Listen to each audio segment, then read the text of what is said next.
Pengajian urang dina danget ieu nyaritakeun tentang had sarikoh,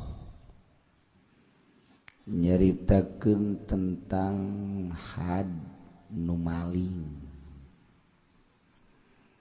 Jadi maling teh di aturan Islam mah kudu dipotong leungeunna lamun geus tinemu syarat.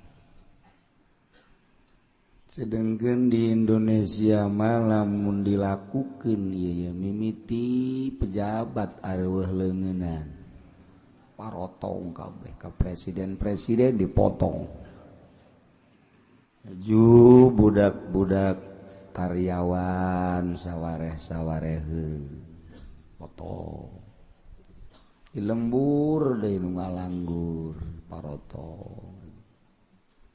Namun kula mah jadi presiden lah geus potongan habet. Maksudna ieu mah hayang kanyahoan we gitu. Asal nu buntung beunah ieu mantan. Berarti urut nya. Kulantaran di Indonesia mah teu make kana aturan Al-Qur'an, makena kana hukum-hukum Walanda. Atuh mangga teh teuing nyana anu ngatur, nyana nu nerapkeun urang mah dharma manusa nu hina, nu lemah. Ngan sakadar ngaji we ieu mah ngabejaan ka urang Al-Qur'an teh. Kangjeng Nabi ulama bahwa hukum Islam mun maling dipotong. Adapun teu dilaksanakeun eta mah nyangakeun ka para inohong nu dilaluhur. Kurang nentang teu bisa ngahayukeun atuh doraka. Geus urang mah sakikieuna.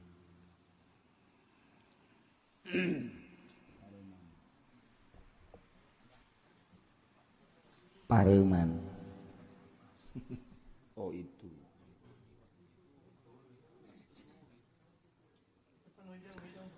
Geus lah ulah make kipas sayangnya paeh-paeh.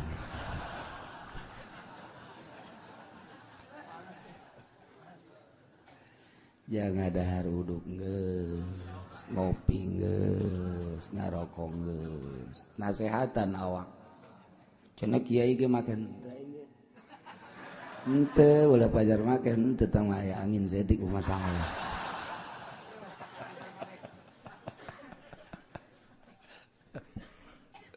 Lain gularan berat sampai kerna. Ieu make kipas teh sampai keur berat. Teh ieu mah sakadar supaya nyararaho bae uraian Al-Qur'anul Karim anu ditafsiran ku Kangjeng Nabi urang melalui hadisna dijabarkeun ku para ulama melalui ijma'na. Ayatna wasariq wasariqatu faqta'u aydiyahuma. Lalaki nu maling, awewe nu maling, potong leungeunna. Masyaallah. Sedengkeun geus jarahopan pejabat teh DPR geda loba kiai teu nerapkeun hukum ieu berarti ke ditanya nyana di Rabbul Jalil. Hai DPR Golkar Junaid, ia ngajabat sabara tahun harita. Pernah henteu tersirat di hate sia hayang nerapkeun hukum Allah nu bogana ieu. Aya Junaid teu bisa ngajawab sebab eueuh di jero hatena hayang nerapkeun hukum Al-Qur'an. ngan sakadar hayang meuli mobil jadi DPR nanti ngan sakadar hayang meuli imah anyar hayang kawin ulah kanyahoan deui ku batu ceung manana aya di berbagai daerah sakitu bae. Wah cenah kiai sok nyanyahoan. Lainnya nyahoanan nyaho. Lainnya nyahoanan teh nyaho. Coba cenah. Ayo sia ka dieu. Mun DPR gua ayo nyaho aja. Dicontohan gua aing. Hiji kabuka kabeh ge. Tuh, mantap ieu sakadar ngabejaan. Ulah ngeunah-ngeunah nyana di dunya. Diuk di kursi nu embol-embolan baju di halal hormat ku jelema horeng di akhirat made disate di luhur neraka jahanam lamun teu aya niatan bener. Masya Allah urang rakyat ge sarua anu henteu nentang teu bisa ridho kana hukum-hukum aturan-aturan anu pasti sarua entek urang teh di jero hate lah aing mah hirup di Indonesia ya kos kieu negara demokrasi di jero Islam mah geunah demokrasi di luar Islam ieu mah. Nah, aing mah loba anu ditentang Allah Maha Uningan geus aya kitu. Geus bisa engke di akhirat salamet. Ieu urang nyalametkeun diri hese. Masya Allah, lain hese-hese deui. Besek Ibrahim bin Adham. Ibrahim bin Adham teh raja. Sanggeus raja, anu keur mujudna jadi raja, aya pikiran hayang jadi wali. Raja yang jadi wali sebab nya nama pinter jadi macaan kitab neuleuh ulama-ulama aing si bisa teu jadi wali nya keur jadi raja kunaon nya keur hees di luhur aya nu macul di luhur istana kotrek macul nyana langsung keluar heuy saya tak ulah sia keur naonan macul cekena teh bacul si di luhur istana deuk melak naon atuh sarua bae cenah deuk hayang jadi wali si di luhur kasur. Hadi Ibrahim bin Adham sial ka aing cenah langsung ka jero deui jada aduh horegan bener oge cek ada yang jadi wali HSD di spring bed jadi raja atuh sarua jeung macul di luhur sungsuhunan. Wah teu beres ya cek Ibrahim bin Adham. Gas aing eureun jadi rajana. Jadi raja. Batur bakos kitu tah. Kuari mah jadi camat we hese ka eureun. Jadi bupati mah komo. Hese mun bisa mah saumur hirup pajulah paeh-paeh. Masya Allah meureun ku ngeunah-ngeunahna teh jadi pejabat. Ibrahim bin Adham eureun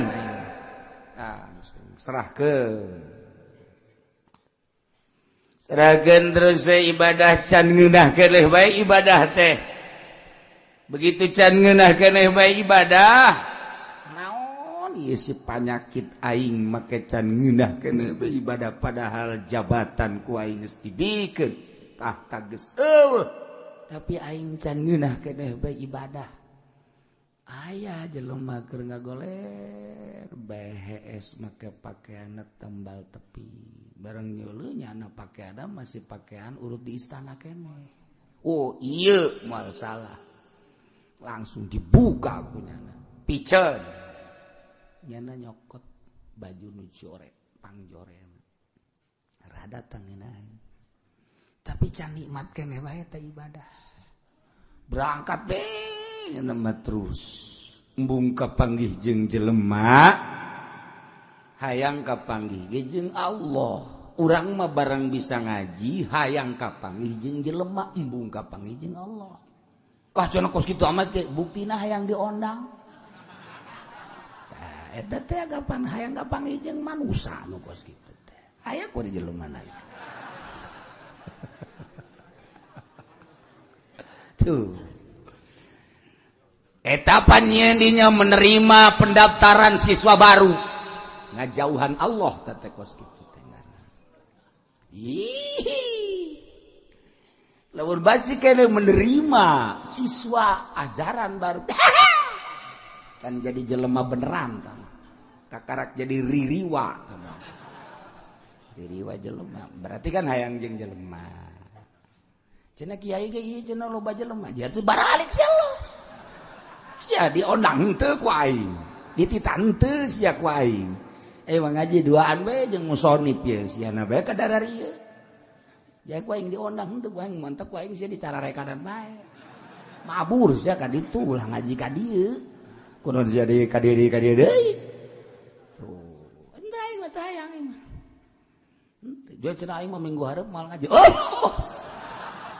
tetap di dia lobaan we bakal pan malaikat turun engke sia kabita pan itu lobaan keneh bae malaikat mangkaning malaikatna ngarupa cewek geulis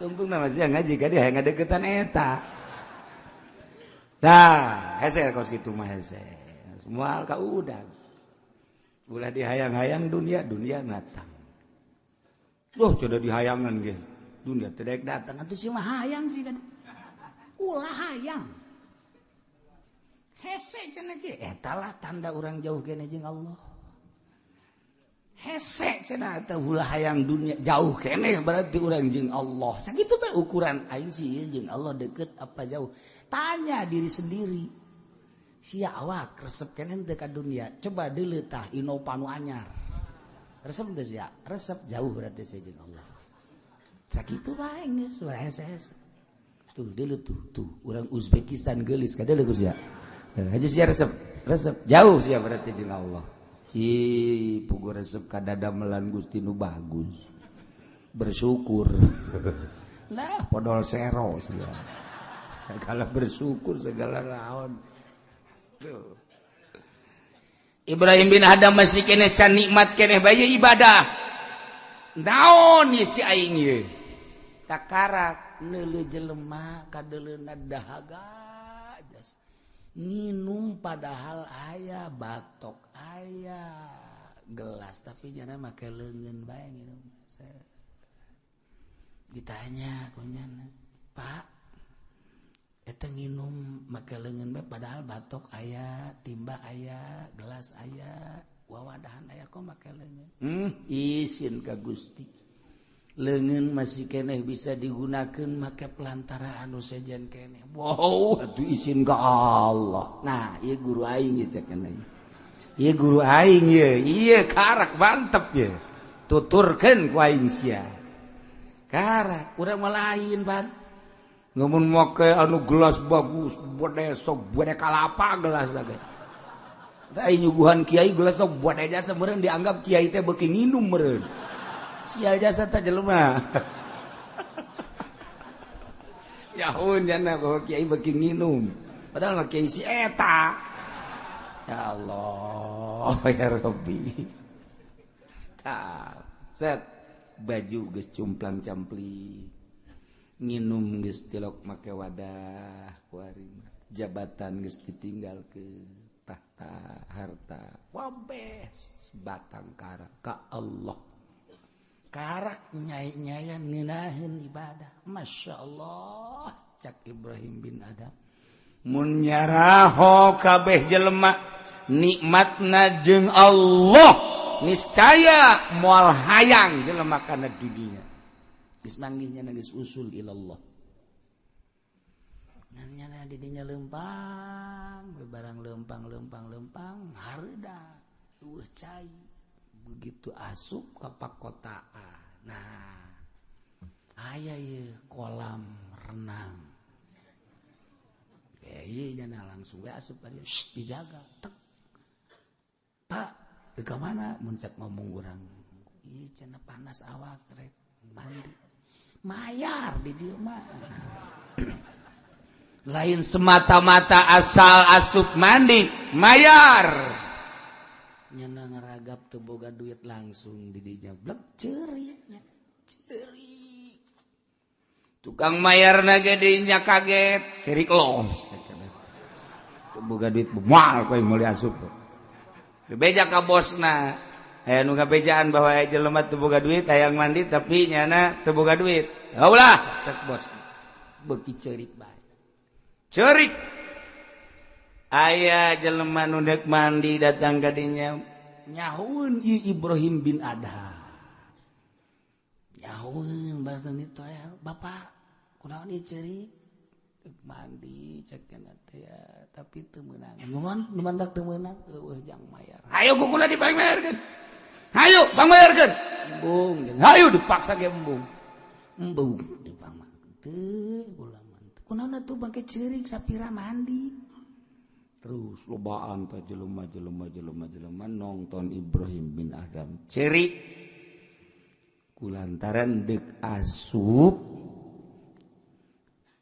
ka kolam renang teu boga duit teu meunang asup deuk dibayaran teu bisa embungnya kulantaran lobaan jasa ayeuna Ibrahim bin Adham langsung huda dulur-dulur kabehan kula mah cerik lain yang cerikan pedah kula teu boga duit deuk asup teu meunang lain lah sapira kolam renang naon ieu panjana bisa cerik tadi ahuk-ahukan ku hari bisa teger gitu sapira mandi teu kudu di kolam renang ge gampang tuh di walungan tuh di sawah ambalayah cai tapi ieu ceurik cenah kunaon ceurik teh ieu kula mah inget di akhirat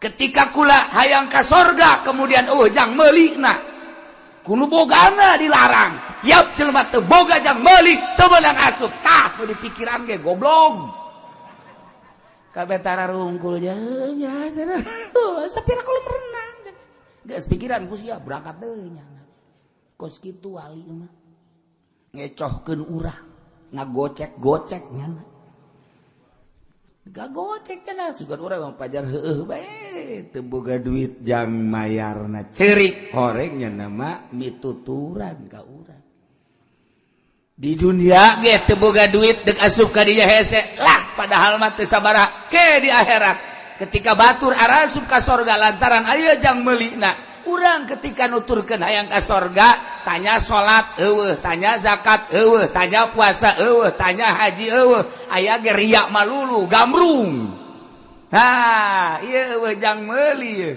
kabenerannya dan jadi pejabat teu make Al-Qur'anul Karim wah cak malaikat rantai wah nyokot rantai na sabuah deh tangkal kalapa ai jelema nu deuk di rantena sagede si Juned bodean rantai wah di rantai ieu pikir tah urang mikiran di dunia doang masa kikira lah sapira dunia tapi engke ku hari huhahehe urang pedah sugih huhahehe pedah jadi pejabat huhahehe urang pedah jadi jelema gagah engke sia meuli henteu ka sorga asal teu boga jang meulina sorga ditempatkeun di nu hiji deui di mana lah pokona zege nyaho lah di nu hiji deui lah pokona asal teu asup ka sorga bae tempatna di nu hiji deui ka mana geus kumaha sia bae jas sia eta nu di dinya tuh siga de masyaallah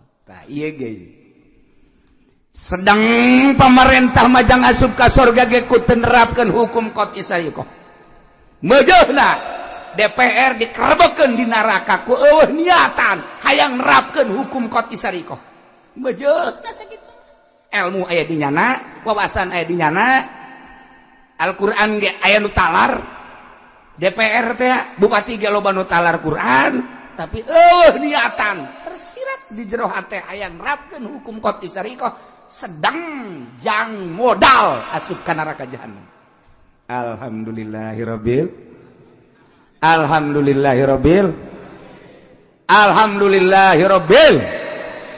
bangun embungan sih ya kau ingin karasa tengangkat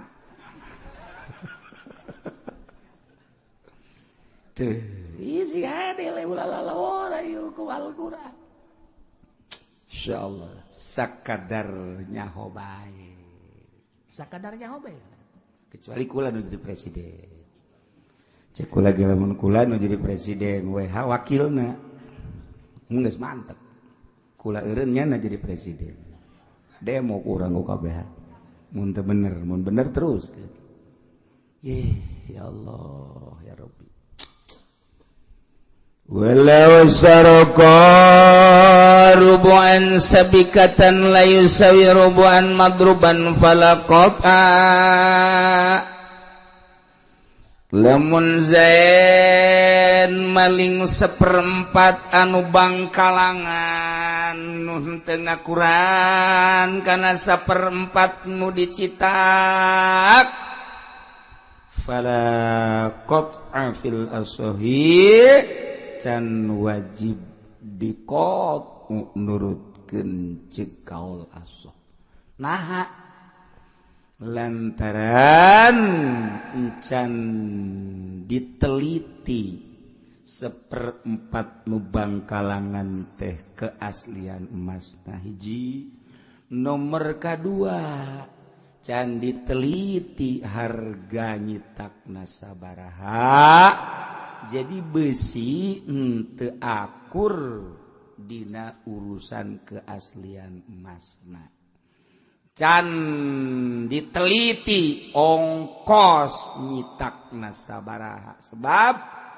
cek tadi ge persyaratan masruk nah nomor kahiji kaunuhu rub'a dinarin seperempat dinar uang emas anu asli mantap ketika engke geus jelas mah keaslianana asup kana qimatahu harga lamun memang hargana geus sesuai jeung seperempat dinar diperkirakeun sadinar teh 4 gram seperempat berarti segram kurang leuwih lah lewat seetik koma sekian nah ye 500.000 mun aya 500.000 berarti tetep bae foto letik 500.000 mah sendal ge nu bagus hargana 1 juta 2 juta aya nu sendal hargana 9 juta 12 juta sendal hargana 12 juta sendal sarua jeung motor kan motor ona bisa lempang sorangan sendal tapi 12 juta tuh ente mah moal nyaho sebab hirupna di lembur moal nyaho atuh meuli sendal 500.000 geus geter-geter batur mah 12 aya nu 20 juta sendal 20 juta Masya Allah kula nu mantak capek jadi jelema sugih teh capek gudag-gudag nu kos karar itu lah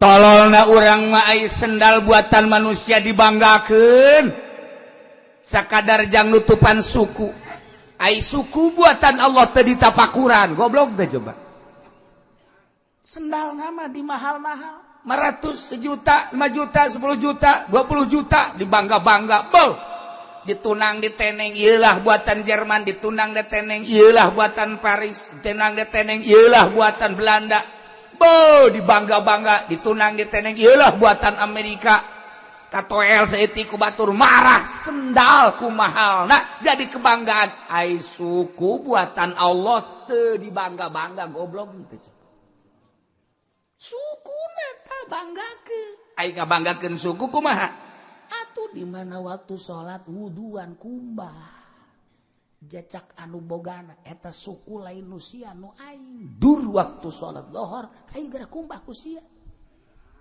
teu dikumbah-kumbah aya sapatu manyana gocrek sendal dikumbah gocrek ai suku teu dikumbah tolol goblok urang mah di dieu geus eueuh nu kos kara itu eueuh eta bangsa diluareun urang mah kos kara itu eta pagaweanana Masya Allah Mobil jadi kebanggaan, jangan wadahan awak, awak kurang nanti di pandian. Mobil mah semprot, mahal. Di naon kitu di opnam. Mobil di opnam. Gering meureun mobil. Disampo segala rupa wara mobil mah ai awak mantas jima jeung pamajikan tadi pandian goblok. Tai urang teh bersyukur ka Gusti Allah. Syukuri awak kurang. Akurkeun jeung anu nyieun ka hayang nu nyieun. Buatan manusia dibangga-bangga, buatan Allah mah teu pernah dibangga-bangga. Pinarakaeun. Pinarakaeun. Masyaallah. Orang berpikir sing hade, bisi orang jadi pejabat sing hade ulah. Lain ulah jadi pejabat pun eueuh anu daek jadi pejabat acak-acakan di negara.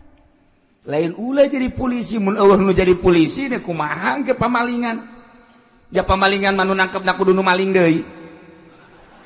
Tuh nyahoan atuh saha nu maling mah nyahoan, mantap pamalingan nu nyahoan nu maling deui. Saha? Si eta.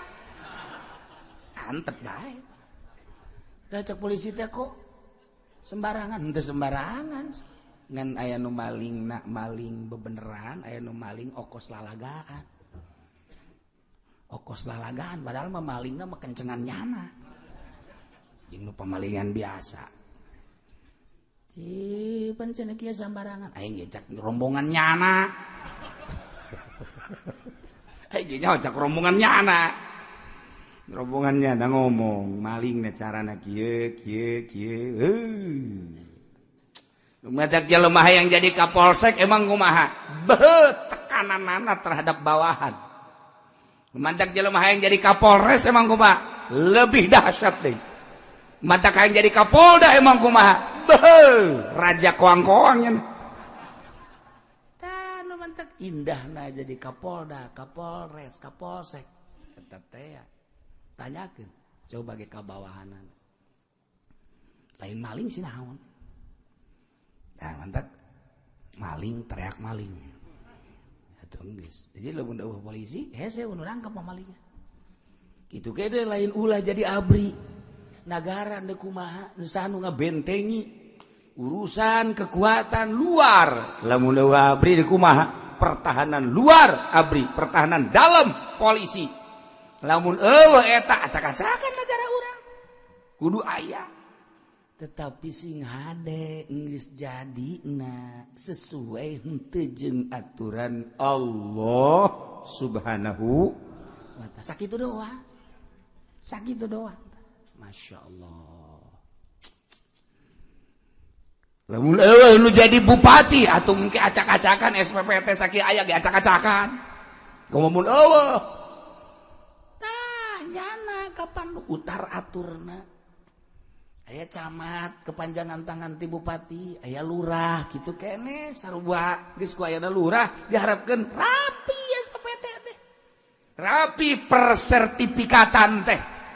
Kuari mah malah lurahna nu nyieun sertifikat 2. Lurahna yejeun saha cenah kiai ya nyaho jasa aing ge nyaho aing ge teu kudu disebutan ngaranna teu kudu ya dulur siapa lurahna teh dulur sia nu geus paeh ongkoh aya nu hirup kene ge aya mantak pangrusak-rusakna negara sa Indonesia 2 kabupaten sa Indonesia yo pangrusak-rusakna sa Indonesia beusi sia teu kadenge sa Indonesia pangrusakna cuma 2 kabupaten hiji Kabupaten Tangerang 2 Kabupaten Kabupaten Bekasi eta doa sakitu pangrusak-rusakna sebab di dinya lah bercokol pabrik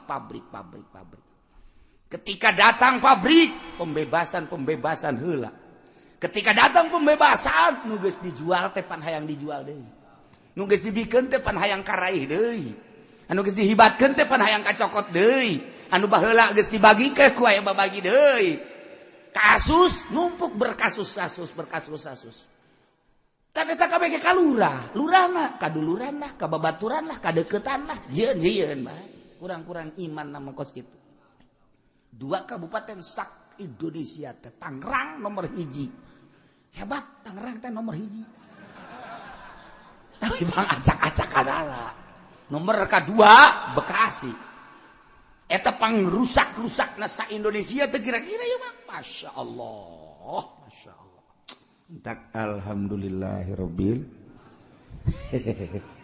Sia tolol alhamdulillah. Ieu cenah kula mah ditoseran ku kiai.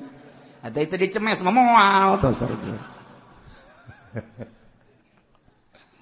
Tuh.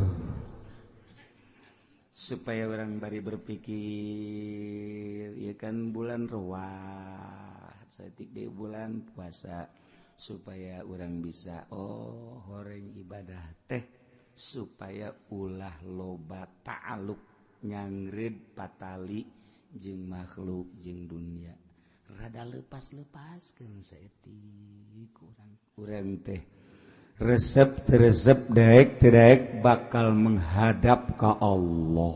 Sakitu Bang. Daek iman teu iman. Urang mah goreng iman alhamdulillah tinggal ngarapihan iman doang, dibersihan ku urang.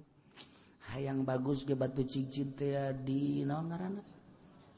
Digosok. Atuh iman urang ge gosokan, make naon cenah ge? Make lap biasa. Tuh, tafakuran sing hade awak urang dek menghadap Allah, kadanan cara wali Allah. Memeh kapanggih jeung Allah di akhirat ku ari geus kapanggih wali mah. Ya Allah, nikmat amat jadi wali. Ngeunaheun ngomongna wali. Hayang ka Mekah hiber ngeunaheun biasa. Hayang korma diayakeun korma ka tinggi ngeunaheun amat. Mantep wali mah kos kitu. Tah, riyadhahna ngajar nafsu. Mujahadahna merangan nafsu, muhasabah utang hitung diri, tafakuran gerage, nafakuran pandangan nu indah, nafakuran nikmat anu dibikeun ku Gusti Allah ka urang ti Allah, nafakuran makhluk kabeh ge horeng ciptaan Allah. Nafakuran dunia anu mawa ngajauhan ke akhirat, nafakuran taksir PPK lalawora urang ka Gusti Allah, nafakuran deket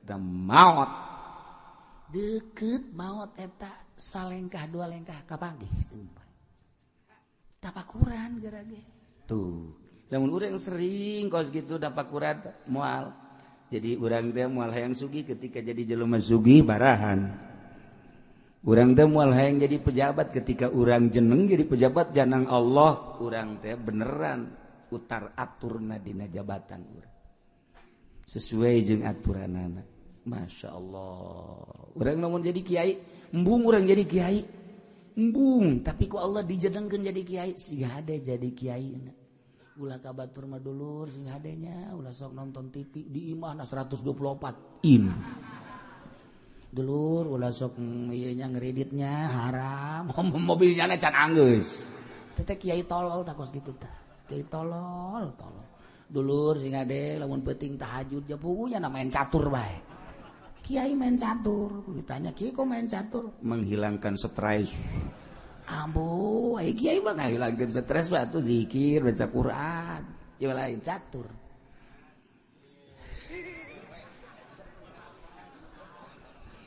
Ya.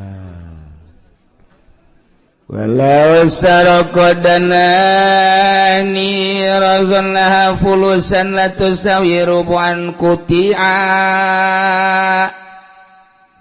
Zaid maling uang dinar nu disangka kunyana ieu mah lain dinar disangka receh anu cek perhitungannya na rarasaannya na moal aya saprapat dinar ieu mah uang teh uang kencringan receh nu anggapannya na moal aya saparapat dinareun katerwang begitu katerwang ku polisi langsung dibawa ke sektor adili ka hakim timbang. Ternyata nu dianggap uang receh teh horenganan barang ditimbang mah eta teh dinar. Teu nyahoeun nyana. Dinar teh kapan aya nu sadinar hiji, meleg-meleg aya nu direceh-receh. Nu direceh-receh uang dinar teh malah pulus-pulus teh aya emasan. Ngan lamun teh mah ditembrakeun kieu teu kadeule emasna sebab eta teh sakadar aya emasan doang tapi lamun dibeulem ieu bakal kalaluar emasna akan diurang ge lobatan aya emasan teh keramik aya emasan keramik teh emasan keramik teh lamun ku urang dibeulem dengan cara tertentu eta teh aya emasan tambaga ya teteh lamun kurang dibeulem aya emasan saeutik jadi sekian ton menang sekian dan lain sebagainya. Nah ieu duit bakomo nu aslina memang ditenderan emas misalna eta teh 1 mili 2 mili nah lamun aya 100 mah gitu berarti kan 100 mili gramkeun sabaraha. Nah ieu mah aya uang receh dianggap kunyana lain dinar ternyata goreng dinar barang kanyahoan bahwa eta receh teh dinar ditimbang aya seprapat dinareun berarti kan nisab. Nah kumaha eta lamun aya jelema maling dianggap henteu aya sadinareun teu aya seprapat dinar ternyata horenganan aya apakah wajib dipotong bae atau henteu cak di dieuna utia potong bae leungeun potong insyaallah. Zaid galuar ti masjid teh gegeran bae horenganan lirikannya na ka sendal kulit salat di al-a'zam nya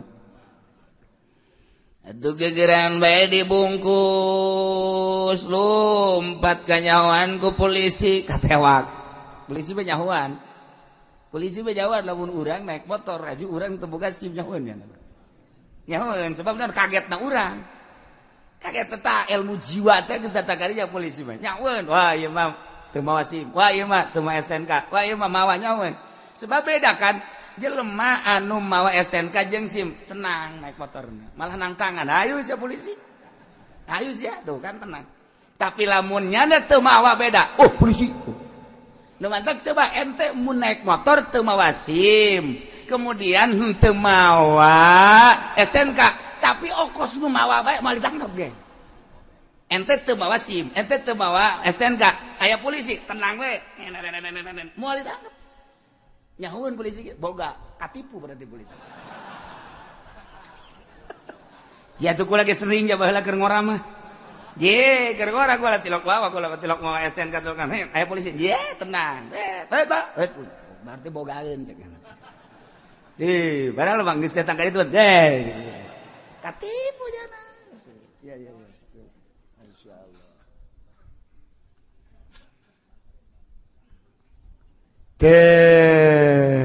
Wakadha kitu kene seperti danari nu dianggap polos saubun rasul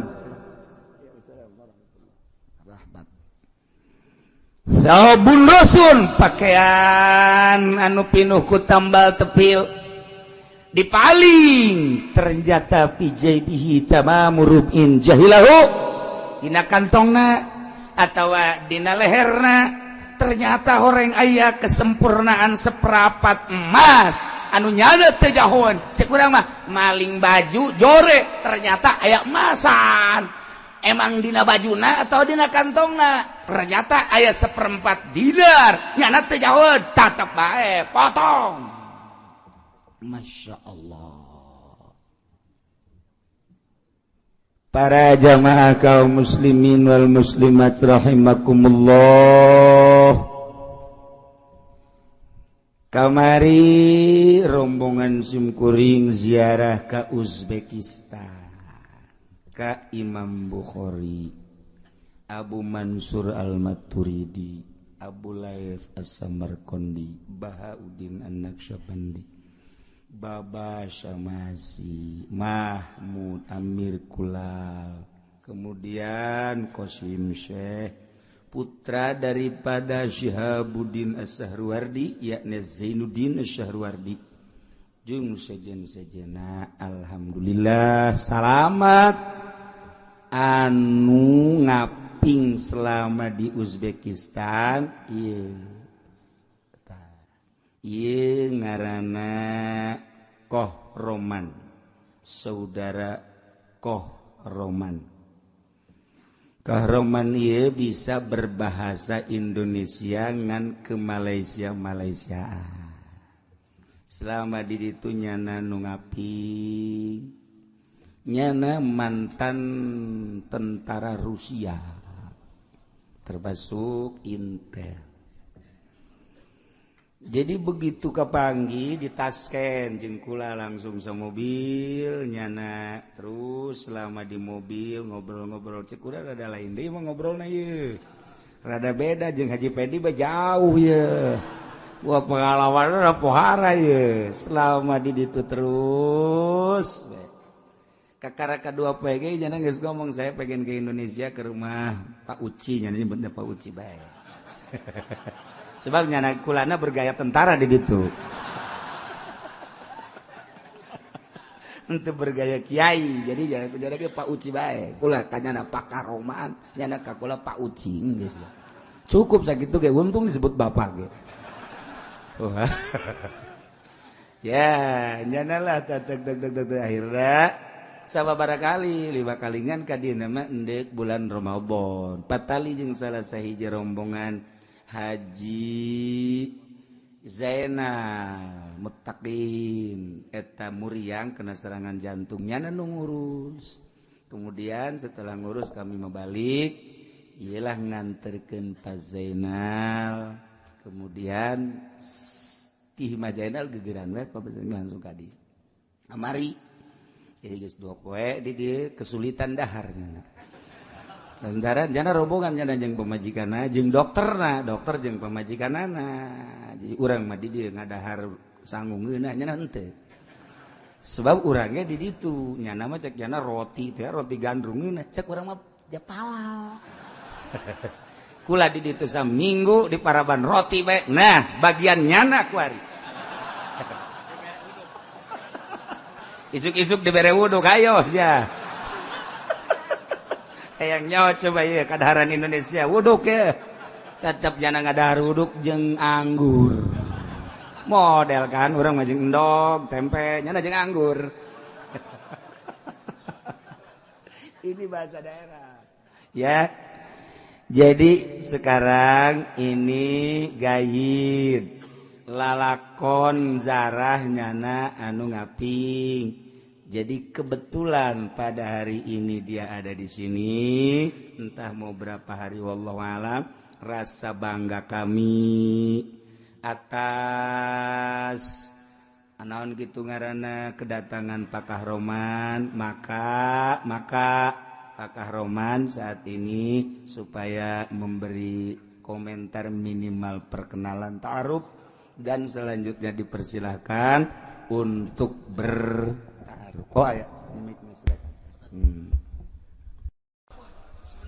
Dan kebetulan yang sebelah kiri ini adalah yang punya travel yang kemarin membimbing dari rombongan sini. Beliau adalah Pak Haryadi. Dan yang sebelah sana adalah anak bawang.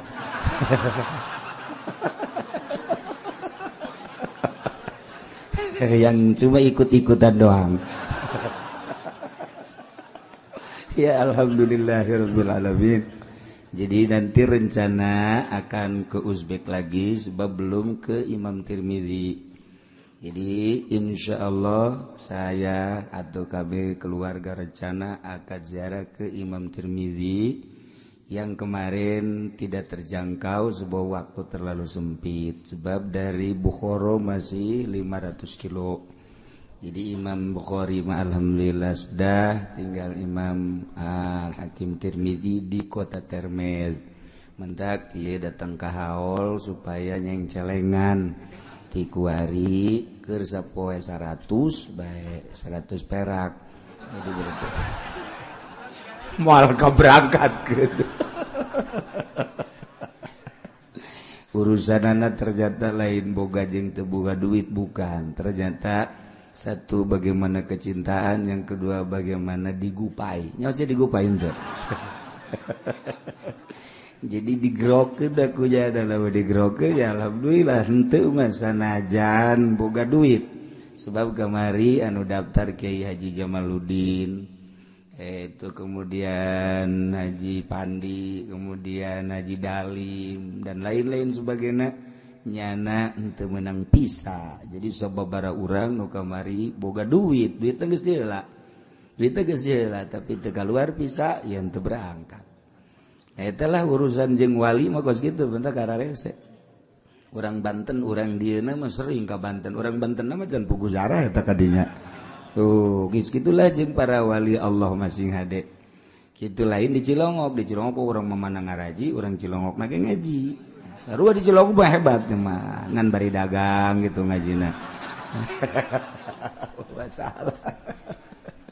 Nah inilah Bapak Kahroman yang terus jana membimbing setiap makom-makom nyanang ke dongeng ke kula dongeng nyana dongeng memberikan kula dongeng nyana herane nyana mere dongeng saya ti kula mah panjang aya deui nu nyana can dongeng kula geus dongeng begitu ziarah ke makom Ulug Bek di dieu aya makom Ulug Bek kemudian aya Amir Timur.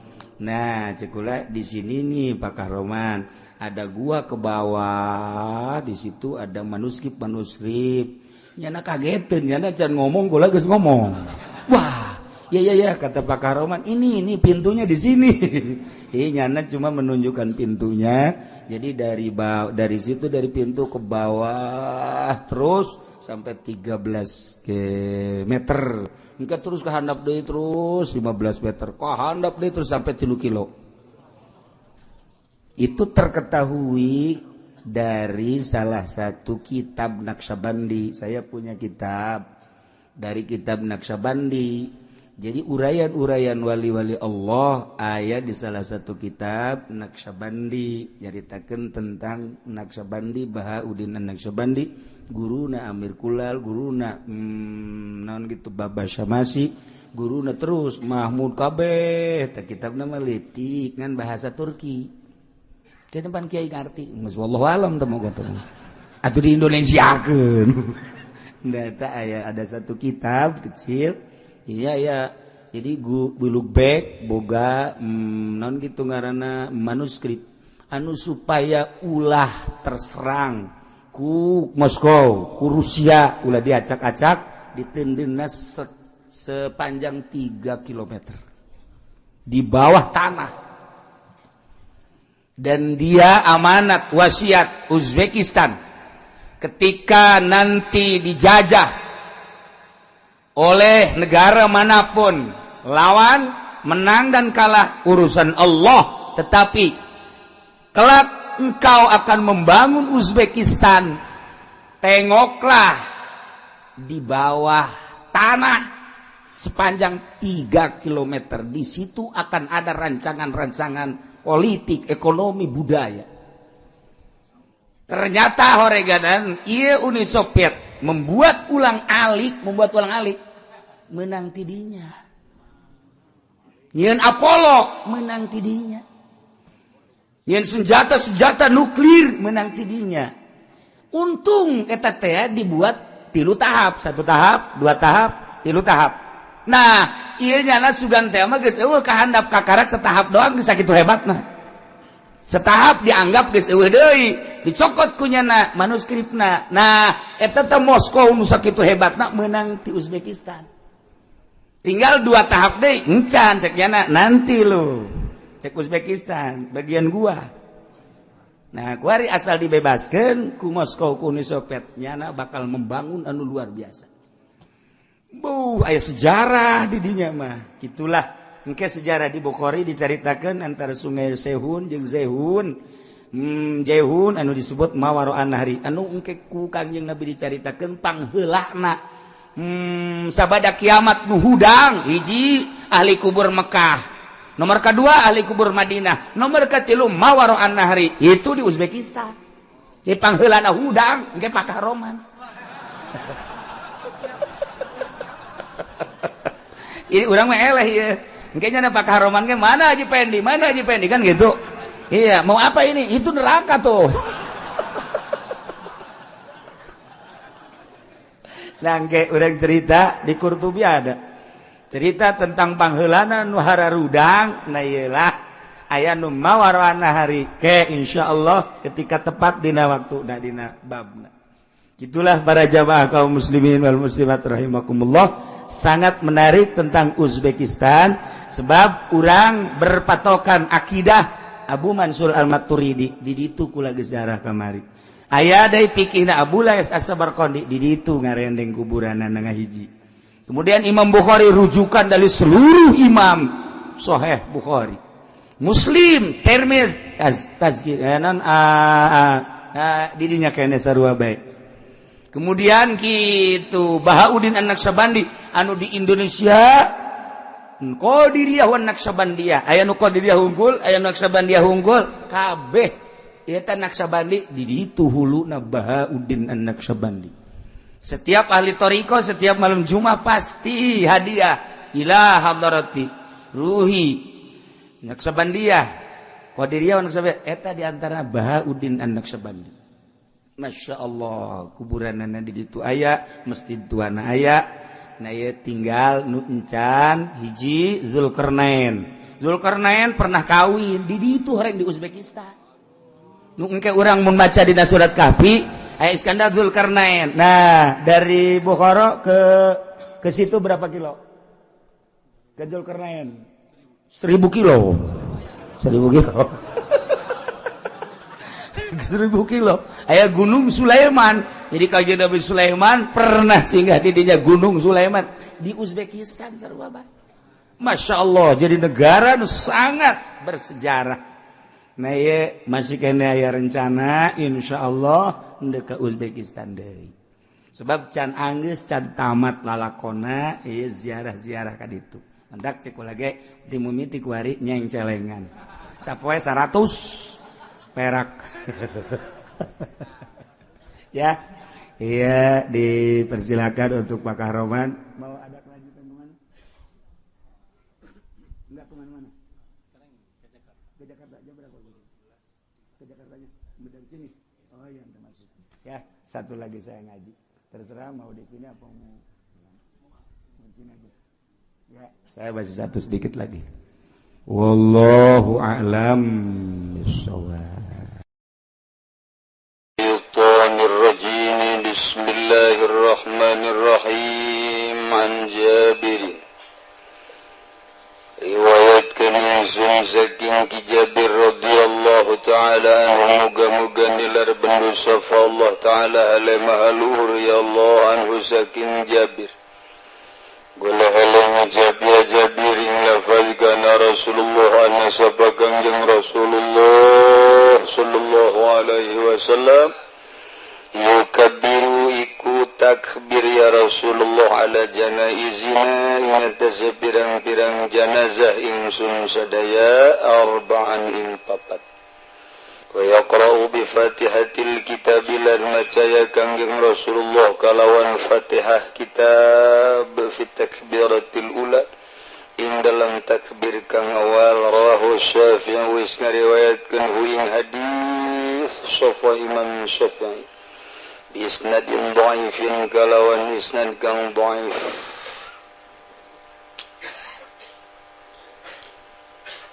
Talha ibn Abdullah ngariwayatkan insun saking ki Talha kang putra lanang ki Abdullah bin Auf radhiyallahu anhu muga nilar bendu safallahu anhu saking Talha qala halang ucap ya Talha ila bar sallaitu khalfa ibn Abbasin salat insun dalam zaburiin Abdullah bin Abbas ala janazatin ing atase janazah faqara fatihatal kitab maka maca ya Ibnu Abbas ing Fatihah kitab faqala maka ngucap ya Ibnu Abbas dita'lamu annaha sunnatun cikuru sira kabeh satuhune Fatihatul kitab iku sunnatun sunnah rawahul Bukhari wis ngariwayatkeun ing hadis sahih Imam Bukhari tereta mah tangajeun kitu.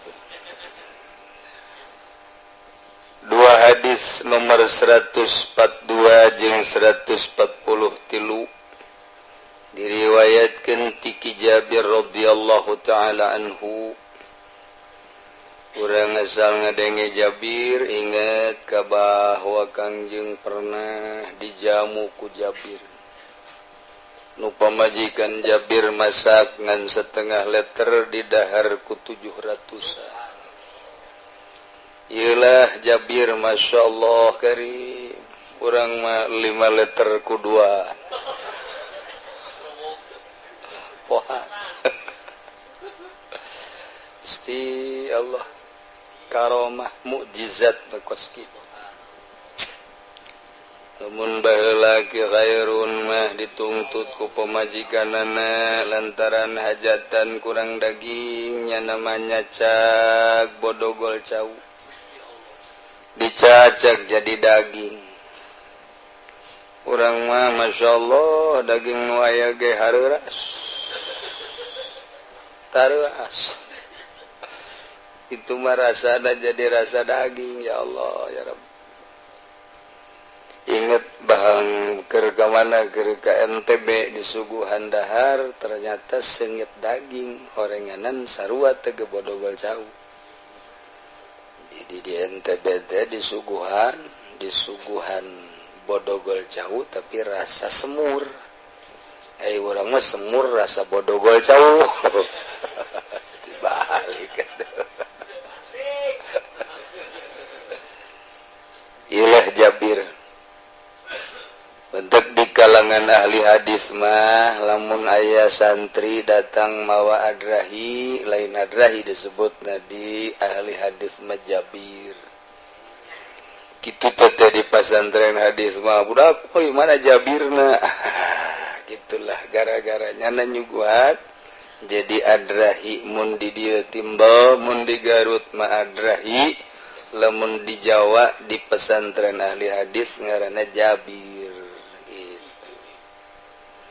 Kisah Jabir karena Rasulullah ayat Kangjeng Rasulullah sallallahu alaihi wasallam yukabbiru nyata takbir Kangjeng ala janaizina nyolatin janazah urang sadaya 4 takbirna.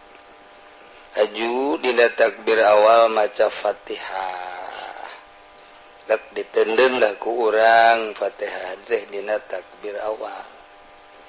Tapi Talha bin Abdullah bin Auf radhiyallahu anhu gol kieu cenah salaitu khalfa Ibnu Abbas sim kuring salat ngamakmum ka Ibnu Abbas di satukan Ibnu Abbas.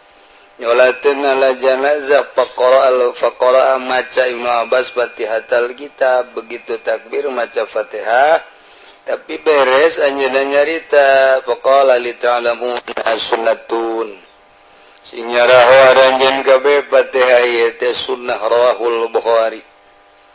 Jadi bahasa sunnah teh di dinya moal kabongkar ku urang mantek lamun jelema adiguna tedaik maka faham ulama tedaik maka faham mujtahid dek notor ku otakna sorangan hadis moal katotor lantaran aya bahasa-bahasa majaz aya bahasa kinayah lamun urang teu ngagunakeun alatna moal beres geus urang mah pasrah ka ahlina nu ngabongkar Quran adalah Kangjeng Nabi. Nu ngabongkar ucapan Kangjeng Nabi adalah ulama mujtahid. Urang mah tinggal ngakmam bae. Geus teu kudu nutuan, teu kudu ngagiling, geus teu kudu masak, tinggal am bae. Cek ulang mah sunah, cek ulang mah haram. Geus ulah sok bongkar-bongkar, neuk ngabongkar mah nu di imah bae.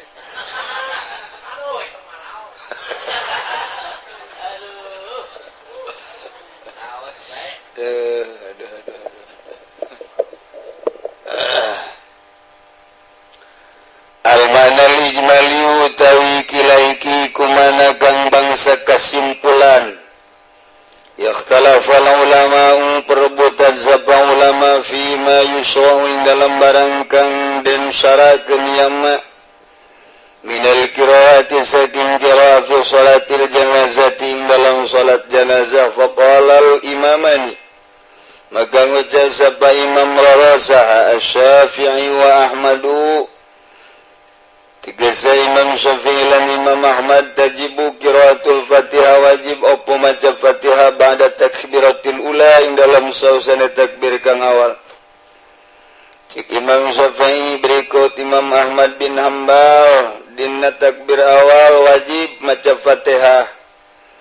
Di mana dalilna wastadalla lan amringa dalilan ya Syafi'i lan Ahmad atawa imamani ala zalika ingatase mangkono tajibu qiraatul Fatihah bi annaha salatun kalawan satuhuna salatul janazah iku salatul janazah ta salat sedengkeun ngagod-gol lan temen ngucap Kangjeng Nabi sallallahu alaihi wasallam lapanlah salata illa bi Fatihatil kitab.